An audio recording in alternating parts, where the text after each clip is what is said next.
বন্ধুরা শুভ সকাল। সকলে কেমন আছো? আজকে আমি উপস্থিত হয়েছি তোমাদের অষ্টম শ্রেণীর বিজ্ঞান বইয়ের রাসায়নিক বিক্রিয়া অধ্যায়টি পড়ানোর জন্য। বন্ধুরা রাসায়নিক বিক্রিয়া অধ্যায়টি পড়াতে গেলে আমাদের শুরুতেই আমাদের প্রতীক, সংকেত ও যোজনী জানতে হবে। তো বন্ধুরা আমার এখানে লেখা আছে প্রতীক, সংকেত, যোজনী।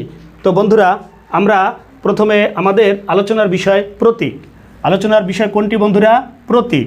তাহলে আমি কয়েকটা উদাহরণ দেই, এরপরে আমরা শুরু করি। বন্ধুরা এখানে আমি হাইড্রোজেনের প্রতীক লিখলাম H, অক্সিজেনের প্রতীক O, নাইট্রোজেনের প্রতীক N। বন্ধুরা এগুলো হলো প্রতীক। এখন এর ডেফিনেশনটা কি? প্রতীক কাকে বলে?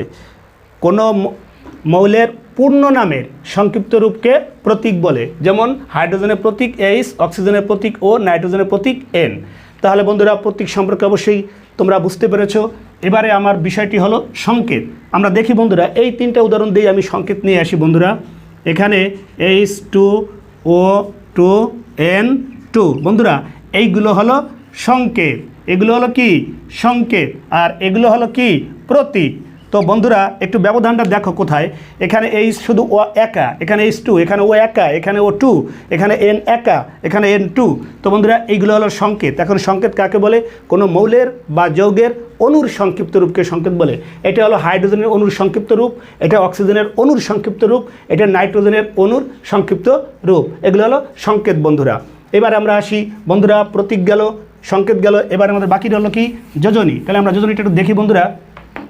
আমরা জানি যোজনীটা কি?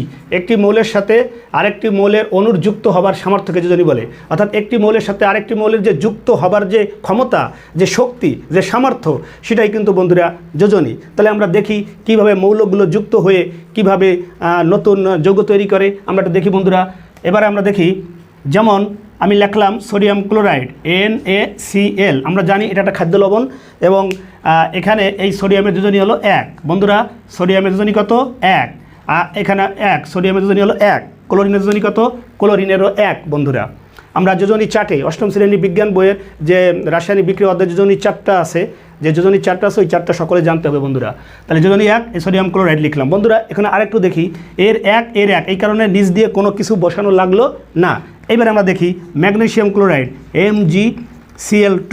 এবার দেখুন বন্ধুরা, এই ম্যাগনেসিয়াম এর যোজনী 2, এই জন্য ক্লোরিনকে সে 2 দিয়ে দিয়েছে, কিন্তু ক্লোরিনের 1, এই কারণে 1 এখানে এরকম পাবে, কিন্তু 1 থাকলে এরকম লেখা লাগে না। তো বন্ধুরা এভাবেই আসলো। তাহলে গেল, এটা হলো ম্যাগনেসিয়াম ক্লোরাইড। তাহলে বন্ধুরা আরেকটা আমরা দেখি, যেমন ক্যালসিয়াম সালফেট। এটা একটু দেখি বন্ধুরা, আমরা ক্যালসিয়ামের Ca, সালফেটের ASO4। বন্ধুরা এইখানে দেখুন ক্যালসিয়ামের যোজনী হলো 2, সালফেটের যোজনীও 2, এই কারণে আমাদের আর কোনো কিছু বসানো লাগলো না বন্ধুরা। তাহলে সংকেত লিখতে গেলে, আমাদের কোনো কিছু সংকেত লিখতে গেলে আমাদের অবশ্যই যোজনী জানতে হবে।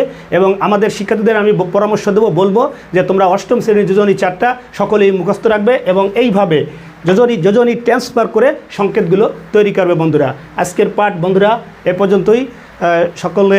সকলের সুস্বাস্থ্য দীর্ঘায়ু কামনা করে আজকের পাঠ এখানে শেষ করছি বন্ধুরা।